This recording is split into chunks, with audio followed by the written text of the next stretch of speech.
भाई पता है ना म्यूजिक ना कहाँ से की जय।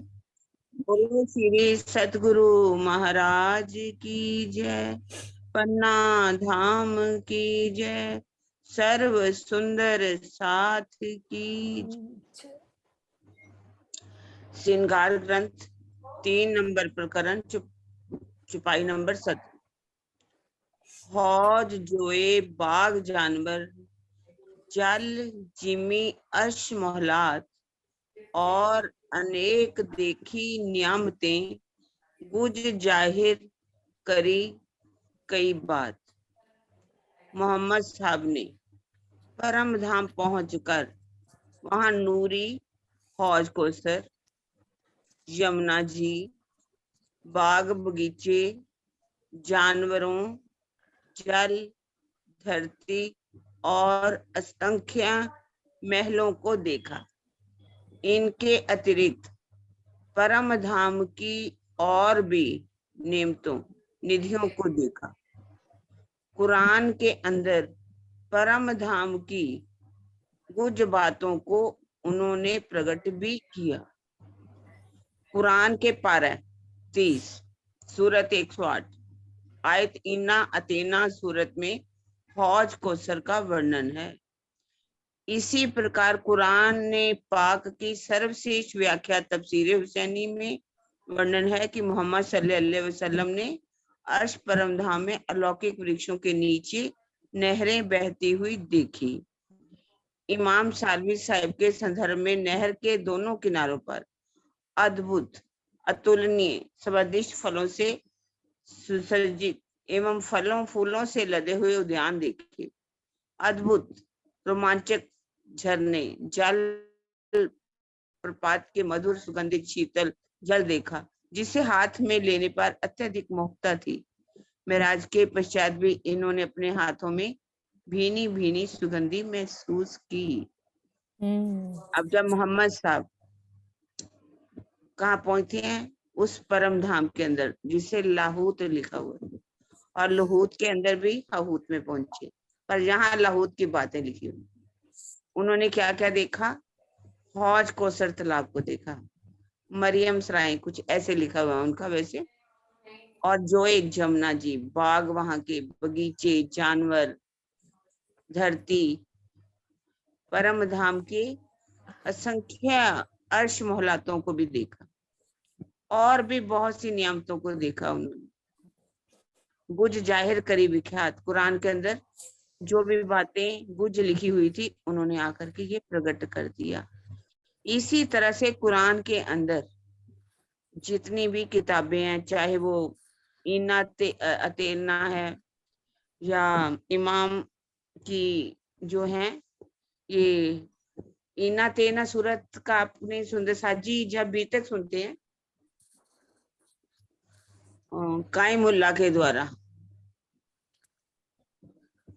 टीका करवाया जाता है, तो उसमें जब उन्होंने तफसीर हुसैनी को पढ़ना शुरू किया, उसका टीका करना शुरू किया, तो जब ये इन्ना तेना सूरत को पढ़ा, हौज कौसर का वर्णन पढ़ा उन्होंने, और भी वृक्षों के नीचे बहती हुई नहरों का वर्णन पढ़ा, तो उनकी कैसे है कि 3 दिन तक सेजा से उठ नहीं सके।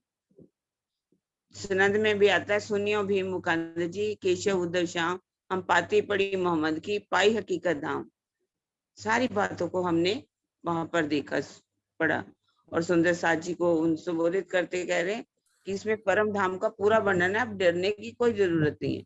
हम औरंगजेब से क्यों डरे यदि हमारी सारी बातें कुरान के अंदर है? तो वही बातें यहाँ लिखी हुई हैं। अलौकिक वृक्षों के नीचे नहरें बहती हुई देखी। आज तो सुंदर साथ को बताने की जरूरत ही नहीं। सुंदर साथ एक एक नहर, बाग, बगीचे सब जानते हैं। और जमुना जी का वर्णन है, नहरों के दोनों किनारे अतुलनीय थे, अद्भुत थे, नगों से जड़े हुए थे, और वहां पर के लिंबोई, अनार, अमृत जो भी फलों से लदे हुए उद्यानों को भी देखा।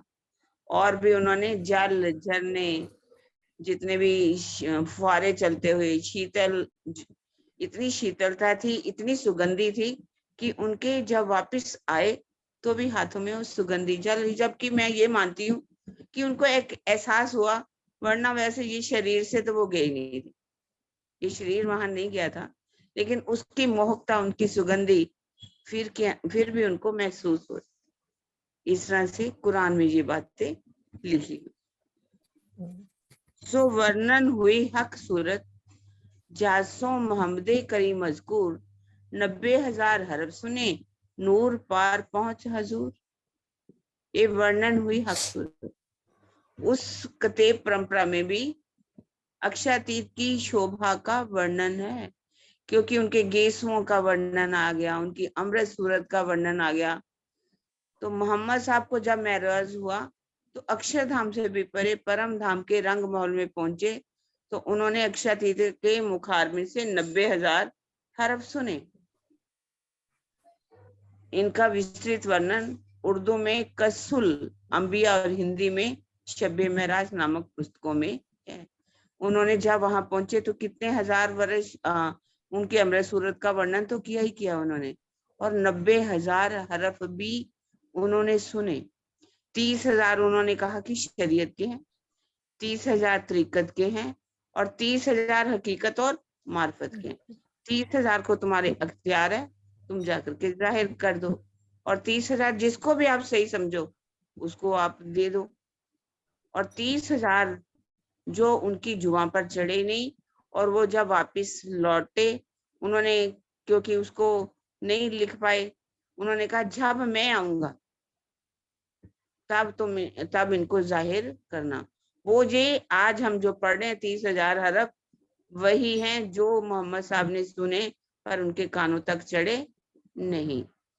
और बहुत अच्छी क्या सुभाने मुझको हरफ 90,000, 30,000 जाहिर कीजिए, 30,000 पर अख्तियार, बाकी जो 30 बचे तुम राखियो छिपाए, आखिर को हम आपसी बका दरवाजे, मतलब एक और चरण है। इस तरह से आखिर को हम आए, जब हम आएंगे तब इन 30,000 हरफों को खोलेंगे। यही सुनिए सुंदर साज जी कि वही 30,000 हरफ है जो आज हम श्रृंगार के पढ़ रहे हैं। दीदी हरफ से मतलब शब्द होंगे कि वाक्य कुछ? वाक्य होंगे, वाक्य होंगे। हाँ, शब्द तो शब्दों से तो समझ में नहीं आ सकता ना। 30,000 तो शब्द बहुत ही कम हो जाते हैं। एक हाँ अगर वो करी मजकूर, इतने में हाँ, कितने शब्द आ जाते हैं। कितने शब्द ने वाक्य होता होगा हाँ, पूरा, है ना, कि वाक्य। ये बात हुई तो हाँ वो वाली। हाँ, ये मुझे हरफ हाँ का पता लग। जी।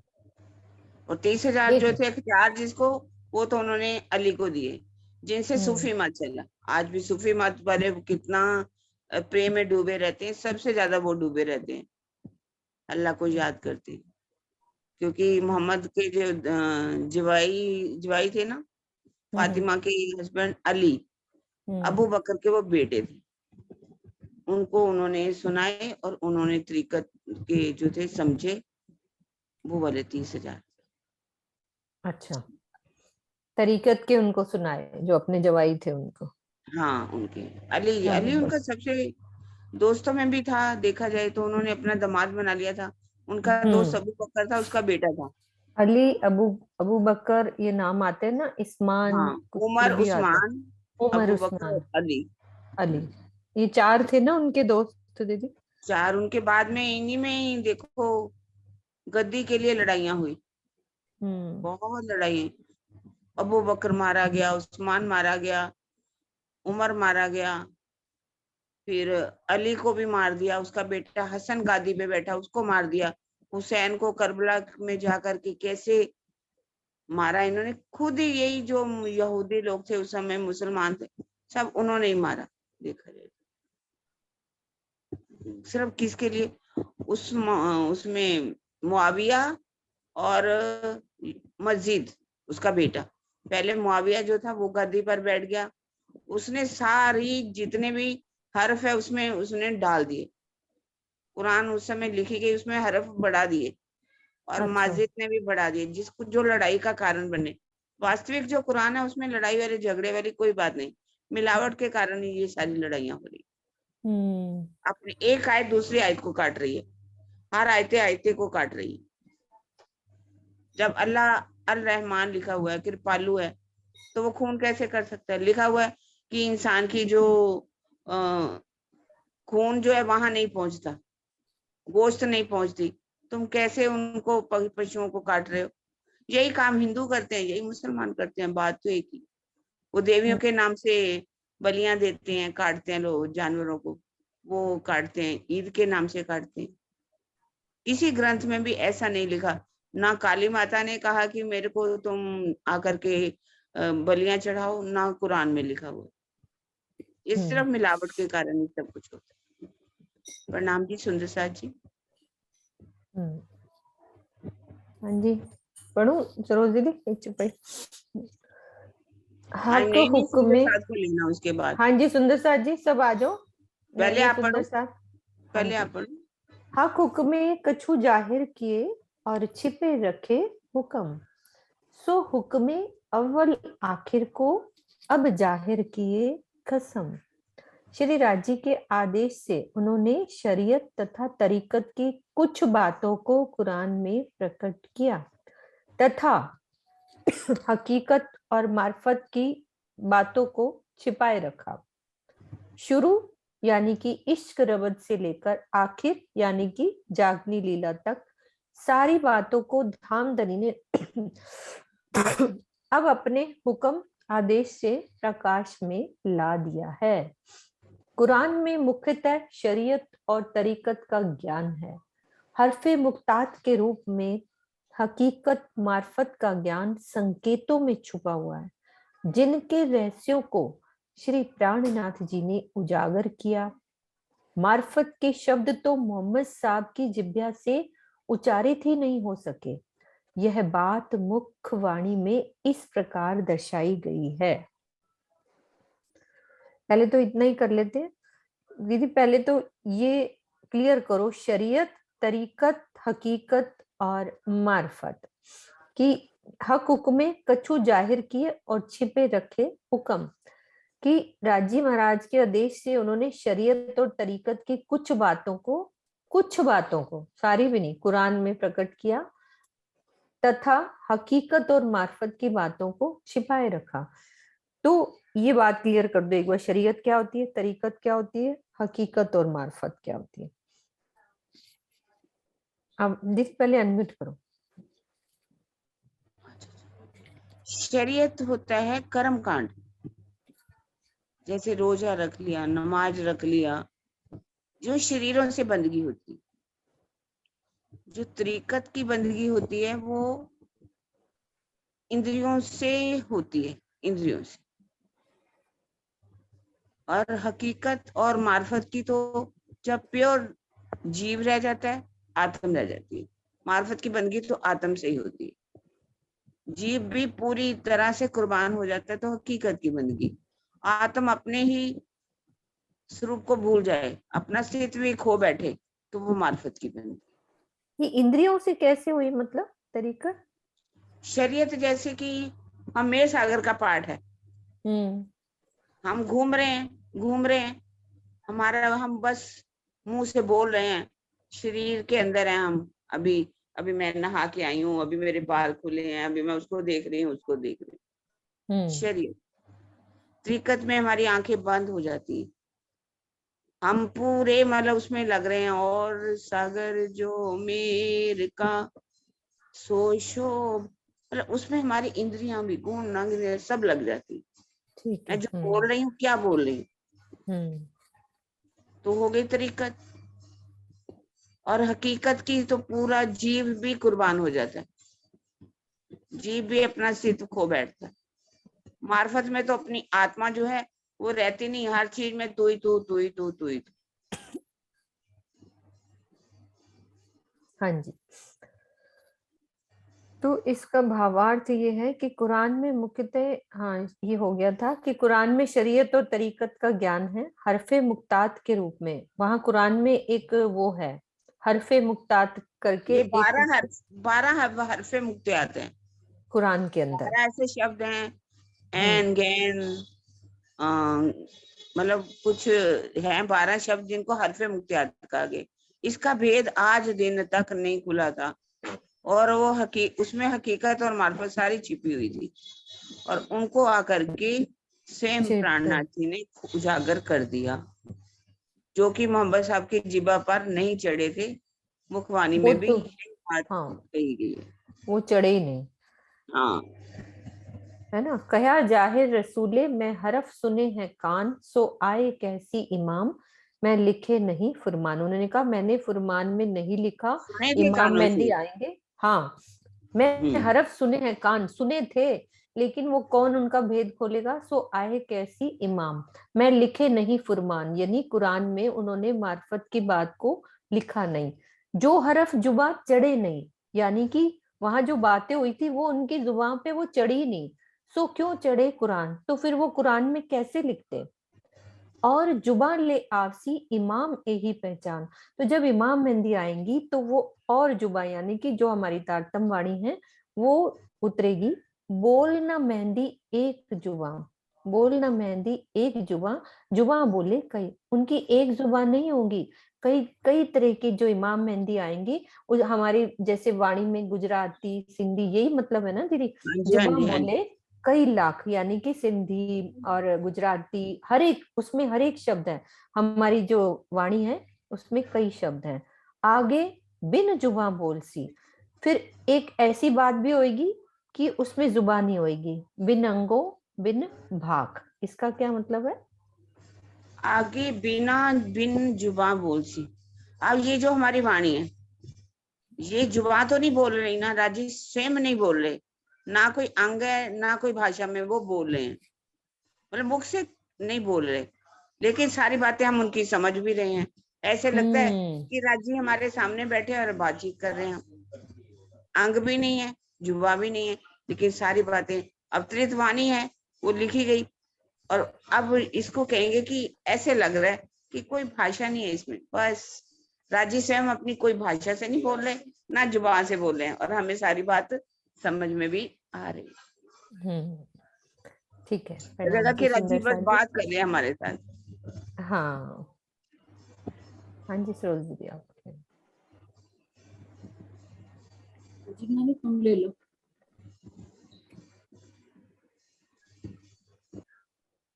जिग्ना,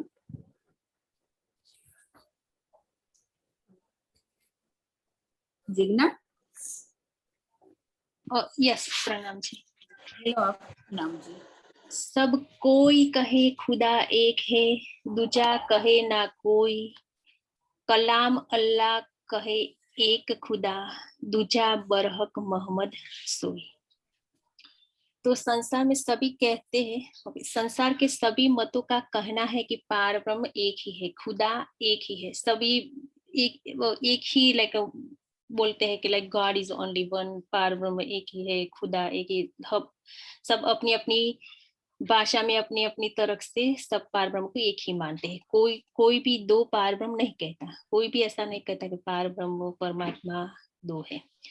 कुरान का भी यही कथन है कि खुदा तो मात्र एक ही है। पर ब्रह्म के अतिरिक्त मोहम्मद साहिब का कथन पूर्ण सत्य है। तो दुनिया में सभी का सब अलग अलग धर्म है, सब अपने अपने धर्म के हिसाब से सब अपने देवी देवताओं को सबको पूछते थे, मगर फिर भी वो बोलते हैं कि परमात्मा तो एक ही है, सबका मालिक एक ही है, गॉड एक ही है। पर वो उनको वो पता नहीं कि वो कौन है। तो सबका मालिक एक है, दूसरा तो कोई है ही नहीं। कलाम अल्लाह कहे एक खुदा, दूजा बहरक मोहम्मद से। तो कलाम अल्लाह कहे एक खुदा, लाइक मोहम्मद साहिब ने जो कलाम किया था उसमें भी एक ही लिखा है कि खुदा एक ही है, दूजा बरहक मोहम्मद सोई। तो वो मोहम्मद साहिब ने किया है। ठीक है। हाँ जी, हाँ जी।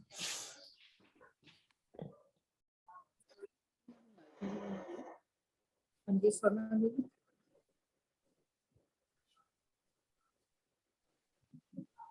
पंडित जी सुंदर साथ जी, सभी सुंदर साथ के चरणों में मेरा कोटि कोटि प्रणाम जी। सो महमद कहे मैं उम्मत से, मुझसे है उम्मत, मैं उम्मत बिना ना पी सको हक हजूर सरबत, हक हजूर सरबत। श्री श्यामा जी है, श्री श्यामा जी कहती हैं कि मैं ब्रह्म सृष्टियों से हूँ, तथा ब्रह्म सृष्टियां मुझसे हैं। मैं ब्रह्म सृष्टियों के बिना धाम धनी के प्रेम का रसपान नहीं कर सकती।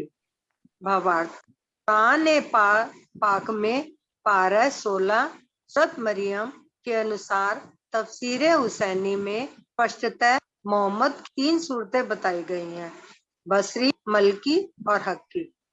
इस चौपाई में श्री शाह जी के लिए मोहम्मद शब्द का प्रयोग किया गया है। इस चौपाई में श्री श्यामा जी के कथन का आशय यह है कि ब्रह्म सृष्टियों से मेरा अंग अंगी का संबंध है। इसी दूसरे शब्दों में चौपाई में कहा गया है कि मैं ब्रह्म सृष्टियों से हूँ तथा ब्रह्म सृष्टियां मुझसे हैं।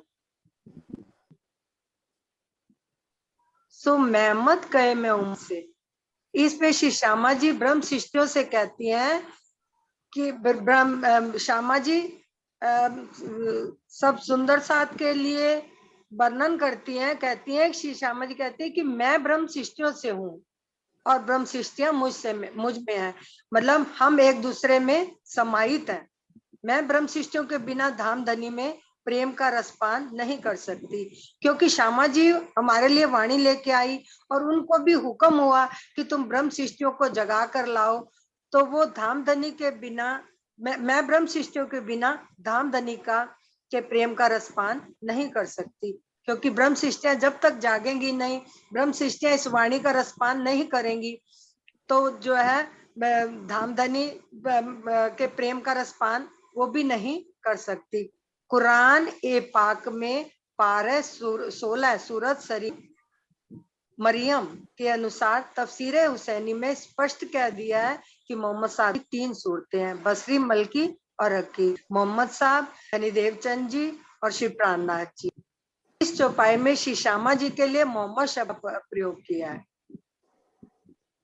इस चौपाई में श्री श्यामा जी के कथन का आशय यह है कि ब्रह्म सृष्टियों से मेरा अंग अंगी का संबंध है। ब्रह्म सृष्टियां मेरा अंग है और मतलब वो ब्रह्म सृष्टियों के अंग है। इसे दूसरे शब्दों में इस चौपाई में कहा गया है कि मैं ब्रह्म सृष्टियों से हूँ तथा ब्रह्म सृष्टि मुझसे है। दीदी बाकी आप बंद कर दीजिए। बस वही श्यामा जी, हम कहते हैं ना श्यामा जी के हम क्या हैं, राजी के हम अंग है, राजी के हम तन है, श्यामा जी के हम अंग है। श्यामा जी ने अंगो सुंदर साथ, बस सारा कुछ उसी में आ जाता है कि सुंदर साथ हम राजी श्यामा जी से ही हम सब सखी हैं। बस यही है, कंक्लूजन यही है कि श्यामा जी से हम सब सखी हैं और सखियों से श्यामा जी हैं, दोनों एक तन है, वाहिदत में दोनों एक है। प्रणाम जी। खुदा एक मेहमत साहिद मसहूद है उम्मत, ये तीनों अरश अजीम में ए वाहिदत बीच हकीकत, ए वाहिदत बीच हकीकत।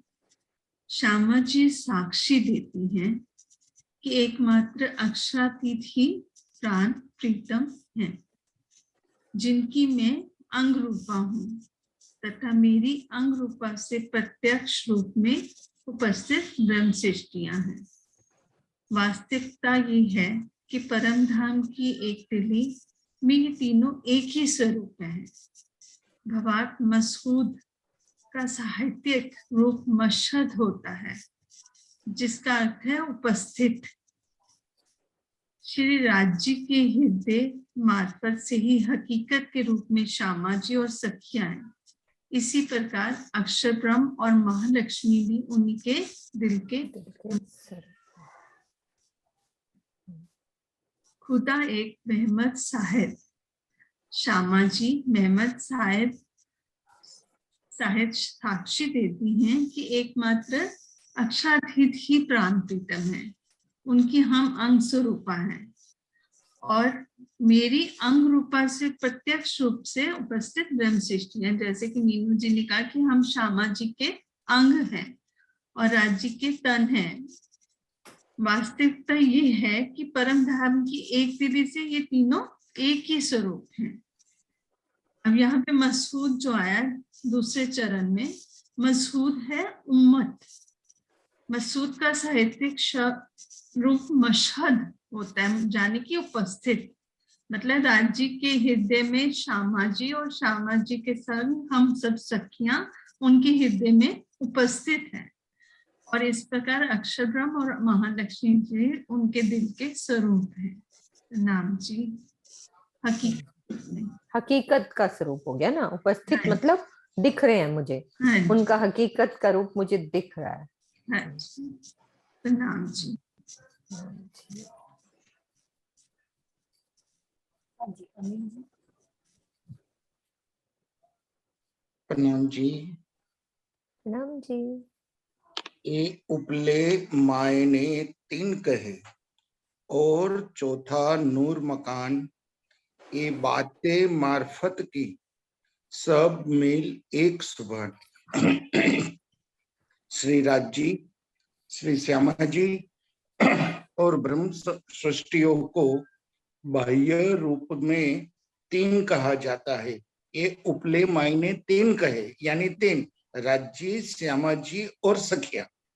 चौथे स्वरूप अक्षर धाम में अक्षर ब्रह्म है और चौथा नूर मकान यानी अक्षर धाम में अक्षर ब्रह्म की बात कही गई है।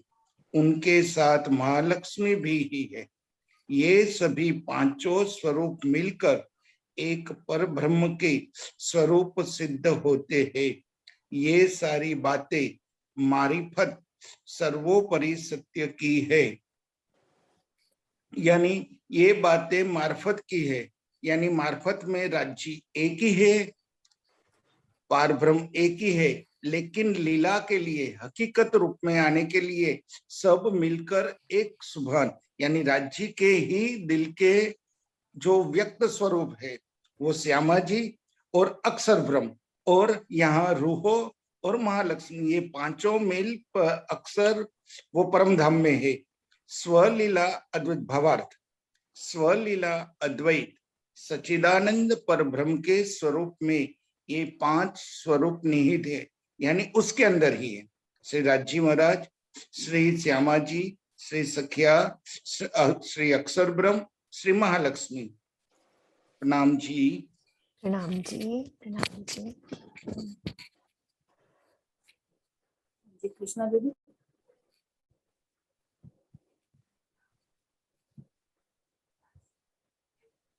अनम्यूट करो कृष्णा आंटी, पहले अनम्यूट नहीं किया अभी आपने। प्रणाम जी। प्रणाम जी। रसूले एता इत जाहिर किया और हरफ रखे छिपाए, ई हक मेला बड़ा होए सी, जो करसी जाहिर खिलवत आए, जो करसी जाहिर खिलवत आए। रसूले एता इत जाहिर किया और हरफ रखे छिपाए। रसूल साहिब ने इस संसार में बस इतनी ही बात बताई है, शेष मार्फत की बातें इसलिए छिपा दी ताकि कियामत के समय जब पर ब्रह्म आत्मा को जागृत करेंगे तो उस समय वे परम धाम की खिलवत की वही बातों को प्रकट करेंगे। भावार्थ, कुरान हदीस के कथन अना नूरी अल्लाह व कुल शय्यम बिनूरी है, अर्थात पर ब्रह्म के नूर से मोहम्मद नूरी अर्थात श्यामा जी पर ब्रह्म की अंगरूपा है, या पर ब्रह्म के नूर से मोहम्मद नूरी अर्थात श्यामा जी पर ब्रह्म की अंगरूपा है, एवं मोहम्मद सल के नूर से तथा सखियां श्यामा जी की अंगरूपा हैं। और कुरान की मार्फत की बातें श्रृंगार ग्रंथ में अवतरित हुई हैं। और रसूले एता जाहिर किया और हर्फ रखे छिपाए। कि रसूल साहिब ने इस संसार में बस इतनी ही बात बताई है, मतलब उन्होंने जो बताया था, पर जो मार्फित की बातें थी उनको छुपा के रखी। मार्फित की बातें तो वही होगी ना जो भी उनका श्रृंगार का वर्णन है, या वहां का वर्णन जितना भी है, श्रृंगार का जल है, नहरें हैं, हर चीज का वर्णन वहां की जो मार्फित है, मतलब उसको उन्होंने छुपा के रखा था ताकि जब क्यामत का समय आएगा तब पर ब्रह्म आत्मा को जागृत करेंगे। कहते हैं ना, हक मेला पड़ा होए सी तो करसी जाहिर खिलवत आए। कि जब मतलब कि पर ब्रह्म आत्मा को जागृत करेंगे तो उस समय वे परम धाम की खिलवत की गुह्य बातों को प्रकट करेंगे। उस समय ये बातें प्रकट होंगी सारी, मतलब अब जैसे ये प्रकट हो रही हैं, हम सब सुन रहे हैं इतना कुछ पर ब्रह्म के वहां के सारा, मतलब देखा जाए पूरा ही परम धाम का ही टोटली जितना भी वर्णन है सारा आज हमें पता चल रहा है, पहले नहीं पता लग रहा था। ये समय अब आया है, क़यामत का समय, जो हमें सब श्रृंगार का हर चीज का वर्णन पता लग रहा है। कहते हैं और कुरान हदीस के कथन अन्ना नूरी अल्लाह व कुल शय्यम भी नूरी है, अर्थात पर ब्रह्म के नूर से मोहम्मद नूरी, अर्थात श्यामा जी पर ब्रह्म की अंग रूपा है। पर ब्रह्म के नूर से मोहम्मद नूरी लिखा है, अर्थात मतलब इसका मतलब है श्यामा जी पर ब्रह्म की अंग रूपा है और पार्वती परमेश्वर की वो अंश रूपा है, और मोहम्मद सल के नूर से तथा सखियां श्यामा जी की अंग रूपा है, और श्यामा जी की सब जो जितनी भी हम सब सखियां हैं वो सब श्यामा जी के अंग रूपा है, मतलब कि उनके ही अंग से हम सब उत्पन्न हुए, या समझो जो भी है, मतलब हम सब अंग रूपा हैं उनकी, श्यामा जी की हैं। और कुरान की मार्फत की बातें श्रृंगार ग्रंथ में अवतरित हुई हैं।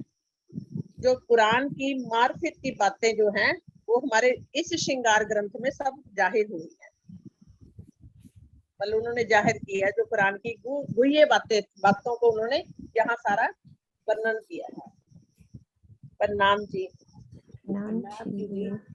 बसरी मलकी और हकी कई मेहमद तीन सूरत तामे दोए देसी हक साहिती हकी खोले सब हकीकत। मोहम्मद की तीन सूरतें कही गई हैं, बसरी, मलाइकी, मलकी और हकी। इनमें दो सूरत धाम धनी की साक्षियां देंगी और तीसरी सूरत वास्तविक ज्ञान को उजागर करेगी। कुरान की व्याख्या ग्रंथ तस्वीर हुसैनी में पारा 16 सुर मरियम 19 में तीन सूरतों की विवेचना की गई है। बसरी सूरत रसूल साहब मोहम्मद साहब है और मलकी सूरत सतगुरु धनी देवचंद जी है और हकी सूरत श्री प्राणनाथ जी है। इस चौपाई में यही बताया गया है कि मोहम्मद साहब की तीन सूरतें हैं, बसरी, मलकी और हकी, यानी मोहम्मद साहब धनी देवचंद जी और हकी सूरत यानी प्राणनाथ जी।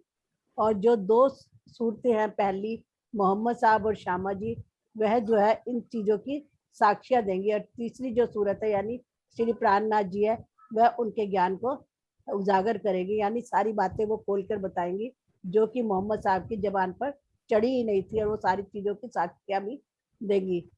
इसी तरह कुरान हुसैन उसमें क्या कहते हैं आंटी, ये मतलब ये क्या से हुआ कि मलकी वो भी साक्ष्यां देंगे? बसरी तो चलो उन्होंने साक्षी दी, तो धनी देवचंद्र जी का कैसे, मतलब वो कैसे साक्ष्यां देंगे?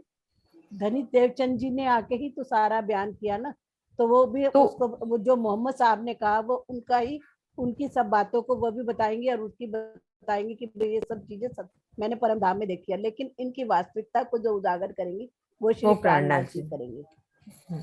ठीक है जी। और तस्वीर हुसैनी में भी मतलब उनमें पारा बताया, उनमें भी यही बताया कि बसरी जो सूरत है वो मोहम्मद साहब के लिए आया, मलकी सूरत धनी देवचंद जी के लिए आया, और हकी सूरत जो है यानी तीसरी जो वास्तविक सूरत है वो श्री प्राणनाथ जी के लिए प्रयोग में आया है। प्रणाम जी। प्रणाम जी। इसमें वो भी है, सॉरी मैं बोलने जाऊँ कि बस जो मोहम्मद साहिब और देवचंद्र जी है वो जागृत बुद्धि के ज्ञान लाए थे, और जो प्राणनाथ जी है जो पक्की सूरत वो निज बुद्धि का ज्ञान लाए, इसलिए वो तीसरी सूरत है वो वास्तविक ज्ञान का उजागर करेगी, क्योंकि वो मार्फत का ज्ञान लाए और वो निज बुद्धि का ज्ञान लाए। अच्छा। मोहम्मद साहिब देवचंद्र जी जागृत बुद्धि का ज्ञान। मोहम्मद साहब भी जागृत बुद्धि का ज्ञान लाए थे।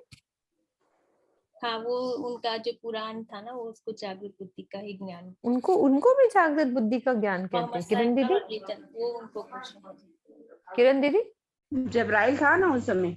अच्छा, मतलब हाँ, जो उनके वो थे क्या कहते हैं निगेबानी की, जो असराफिल जबराइल वो तो थे ना उनके साथ। अच्छा, तो मोहम्मद साहब और धनी देवचंद्र जी, असराफिल ने सारी बातों को देखा, वहां सारा वर्णन कर दिया ना। ठीक है। हाँ, ये बात दिल में आ गई। फौज को सर, मतलब हम्म। जैसे पुखराजी पहाड़, जमुना जी, बागों को देखा, नदियों को देखा, नहरों को देखा, वृक्षों को देखा, जानवरों को देखा, तो वो सारा वर्णन तो जागृत बुद्धि से ही है, जो निशानियां सारी लिखी गई। अब खुली थोड़ी बात दीदी। हाँ, देवचंद्र जी ने भी आकर के परम धाम के 25 पक्षों का वर्णन किया। साक्षी हाँ दे जी, दी और कौशल भी साक्षी दे दी कि जो मोहम्मद साहब ने बोला था उसकी साक्षी भी दी, हाँ, दोनों की बातें उन्होंने एक जैसी। उन्होंने अमृत सूरत कहा तो इन्होंने किशोर सूरत कहा। किशोर सूरत कह दी। प्रणाम जी। प्रणाम जी। हकी हक अर्श करे जाहिर, उगिया कायम सूर फजर, होशी सब हयाती, देख कायम खिलवत नजर। श्री प्राणनाथ जी हकी सूरत के द्वारा ब्रह्मवाणी के रूप में अखंड ज्ञान का सूर्य उगेगा, जिससे परम सत्य का ज्ञान सर्वत्र फैल जाएगा और परम धाम तथा अक्षरातीत की पहचान हो जाएगी। अखंड मूल मिलावे को अपने ज्ञान चक्षुओं से देखकर संसार के प्राणी अखंड मुक्ति को प्राप्त होंगे।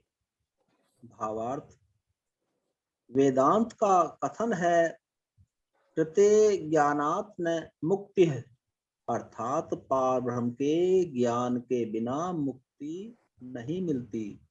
जब ब्रह्मवाणी के द्वारा संसार के लोगों को पार ब्रह्म के धाम, स्वरूप तथा लीला का बोध हो जाएगा तो उनकी मुक्ति निश्चित ही हो जाएगी। हकी हक अर्श करे जाहिर, उगिया कायम सूर फजर। श्री प्राणनाथ जी हकी सूरत के द्वारा ब्रह्मवाणी के रूप में ज्ञान का सूर्य उगेगा। उगया सूर, उगया कायम सूर फजर, होशी सब हयाती, देख कायम खिलवत नजर। और उस ज्ञान के द्वारा, उस ज्ञान को प्राप्त करके सभी अखंड मुक्ति को प्राप्त हो जाएंगे, अर्थात परम धाम के सारे ज्ञान को प्राप्त करके वहाँ की शोभा में, वहाँ की लीलाओं में चितवन के द्वारा मग्न होकर, मतलब जो है सभी मुक्ति प्राप्त हो जाएगी, प्राप्त कर लेंगे। प्रणाम जी। प्रणाम जी। हाँ जी, एक चुपई और ले लो सरोज दीदी। हाँ जी बीना दीदी, बीना बाबा। हाँ जी बोलो। प्रणाम जी। ले हक की सूरत हक इलम, करती जाहिर हक बिसार, खिलवत भी छिपी ना रहे, करे जाहिर वायदत हक जात, करे जाहिर वायदत हक जात। श्री प्राणनाथ जी की ब्रह्मवाणी के द्वारा अक्षरातीत की निधियों, 25 पक्षों सहित ज्ञान, प्रेम, एकत्व, शोभा, श्रृंगार, लीला आदि को उजागर करेंगे। इस ब्रह्मवाणी के द्वारा परम धाम की खिलवत तथा श्री राज श्यामा जी एवं सखियों के बीच की एक दिली भी स्पष्ट रूप से प्रकाश में आ जाएगी। वाहिदत नबी ले हकी सूरत हक खिलत। इस वाणी के द्वारा, प्राणी जी की वाणी के द्वारा सारे परम धाम, सारा परम धाम का जो ज्ञान है वो जाहिर हो जाएगा। हक की जाहिर करे विसात, इसके 25 पक्ष हो गए, इनका प्रेम, एकत्व, शोभा, श्रृंगार, लीला आदि को सब उजागर कर देगी ये वाणी। खिलवत भी छिपी ना रहे, यहाँ पे वहां का जो 25 पक्ष है वहां पे श्रृंगार, लीला वगैरह सब वो जाहिर हो जाएगी, जाहिर हो ही गई है। और श्री राज सामाजी एवं शक्तियों के बीच की एक दिली भी जो वहाँ वायदत है वो भी सारी पता लग गई है, सब जाहिर हो गई है। खिलवत भी छिपी ना करे जाहिर वाहिदत हक जात। हमें वाहिदत का भी पता लग जाएगा, सारी खिलवत भी जाहिर होगी उनके आने से। वाहिदत, 4 चीजें बता दी उन्होंने कि जब ये ब्रह्मवाणी उतरी, करसी जाहिर हक बिसात का मतलब टोटल चीजें ले ली। परम धाम, वहां की ये सारी, बिसात का मतलब होता है 25 पक्ष, प्रेम, एकत्व, शोभा, श्रृंगार, ये सारी बिसात पूरी परम धाम की। फिर परम उन्होंने धाम कहा की बात। खिलवत भी जाहिर हो जाएगी और वाहिदत भी जाहिर हो जाएगी। जब हक की सूरत क्या लाएंगे हम, वाणी उतर जाएगी, तो ये सब चीजें जाहिर हो जाएंगी। सब क्लियर कर दिया है ना। एक और चुपाई ले सकते हैं, टाइम हो। हाँ जी। ज्योति सिंह। प्रणाम जी दीदी। हजार फुरमान नेट नहीं ठीक है। नहीं ठीक नहीं ना। हाँ, किसी और से पढ़वा लो।